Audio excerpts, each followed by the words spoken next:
Holy crap, it's hot out here. Man. Blue jeans? Who goes out in this weather? Boots, blue jeans, jackets, full face helmets. I'm going to be riding over 1,000 miles next week. I don't know how the heck I'm going to deal with this heat.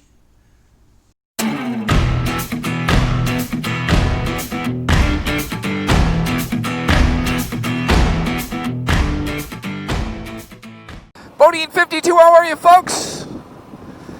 Woohoo! It's a beautiful day in Michigan, and I am 2 days away from going on a road trip for 4 or 5 days. Gonna be doing some riding, meeting a couple buddies, and I'll tell you what, it has been hot in Michigan. Hot, hot, hot. And I'm not complaining because it snows like 20 feet here, it feels like. But on this ride, I think we've had 9 days of over 90 degrees, which for us is hot. So I'm a little bit, I wouldn't say concerned, but making sure that I am preparing for the heat and the ride.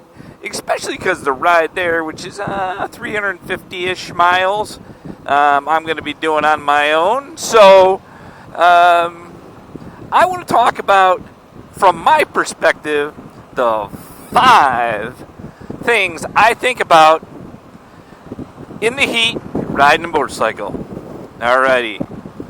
Number 1. I am a believer in mesh jackets. Now, I have one on right now. Had it for a couple of years. And I know many of you are like, dude, you got to be hot in that. I went on a ride, I guess it was, last weekend. And it was one of those hot days. It was 90-ish. So I had about a 150-mile ride, so 75 miles out and then a turnaround. So on the way out, I rode my mesh jacket because I wanted to prove my theory, at least to myself. And then when I got off the bike and did a turnaround and hydrated, I came back in a t-shirt, and I did have some of those sleeves on. I know a couple buddies of mine wear those.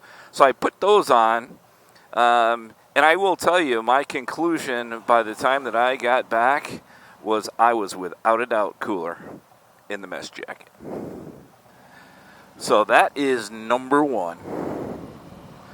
Number 2. It sounds kind of ridiculous, but suntan lotion.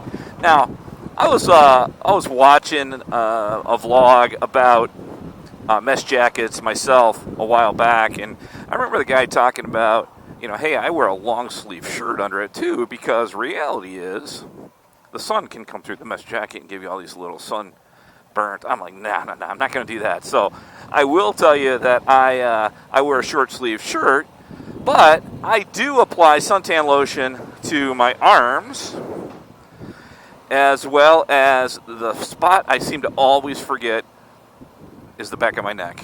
And if you ride a motorcycle any distances, you know that if you don't put it there, you are probably going to get sunburnt. So that is number 2. Number 3, brakes and hydration. Now, on my 350-mile ride, normally I would say I would stop every 100-ish miles. And if it's not too hot, that's probably what I will do. If it is really warm, which is expected, I may stop even a little more to make sure that I stay hydrated and kind of do a self-check, if you will.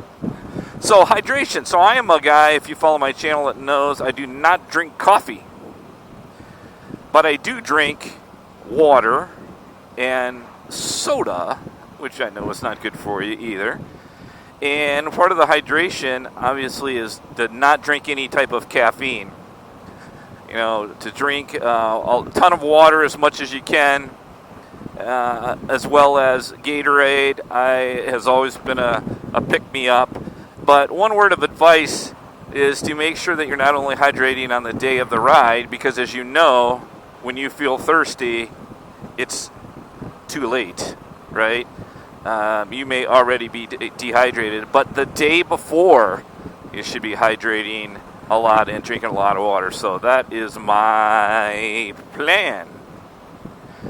Number 4, I'm figuring the ride is going to be about 6 hours. I do have it mapped out. It's not like it's going to be that difficult, believe me, because it's 1 or 2 main roads, because I am taking the interstate there. But it's leave early. I will tell you that my initial thoughts, because I think we're meeting up at 2 or 3, was to, hey, let's just, I'll just leave at 8 or 9 o'clock. But you know what? It's so hot. I mean, I went out on the deck this morning at like 6:30, and it was like 70, 75. I'm like, oh my God, this is beautiful.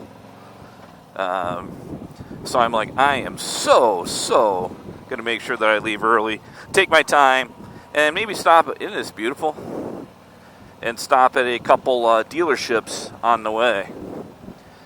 So travel time, I think, is really important to ride as much as you can during the cooler time, which is usually in the morning or actually into the evening.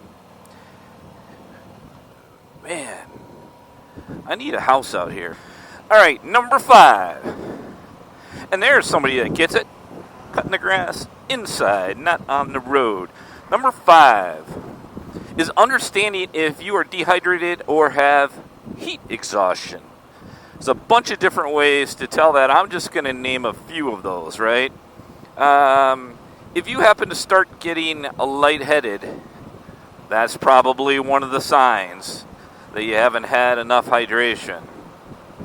If you are thirsty, we talked about that a little bit earlier, that's another reason to believe that you may be dehydrated. If you have cramps, you are definitely dehydrated and maybe even have heat exhaustion, which is not good at all. If you happen to feel like you're nauseated, same thing, another one that is a good sign that there's a problem. And then mine is really pretty easy. When I get dehydrated on a long ride, there is no doubt I get a headache. So if I start getting a headache, I know at that point that I am probably dehydrated, need to stop, hydrate up, and take a rest. So, all right, folks, I am sure there are other things that you think about when you're riding in the heat, and I would love for you to leave those in the comments. I am definitely not a physician, but this is from one average guy riding in the heat, and this is how I handle it. So let me know what you do. Any additional thoughts? I would appreciate it. As always, thanks for checking out the channel. This is Boating 52 from beautiful South Lyon, Michigan. Be safe on and off the motorcycle, and make sure to call a friend and check on someone. Thanks, folks, and be safe.